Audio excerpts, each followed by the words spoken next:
சொல்லுக்கும் அர்த்தத்துக்கும் தூரங்கள் கிடையாது. சொல்லாத காதல் எல்லாம் சொர்க்கத்தில் சேராது. எண்ணிக்கை தீர்ந்தாலும் முத்தங்கள் தீராது. எண்ணிக்கை பார்த்தாலே முத்தங்கள் ஆகாது. அனுபவமோ என் வீட்டு தோட்டத்தில் பூவெல்லாம் கேட்டுப்பார். என் வீட்டு ஜன்னல் கம்பி எல்லாமே கேட்டுப்பார்.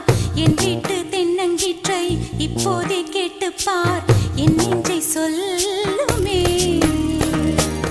உன் வீட்டு தோட்டத்தில் பூவெல்லாம் கேட்டுப்பார். உன் வீட்டு ஜன்னல் கம்பி எல்லாமே கேட்டுப்பார். உன் வீட்டு தென்னங்கீற்றை ஒவ்வொன்றாய் கேட்டுப்பார். என் பேர் சொல்லுமே.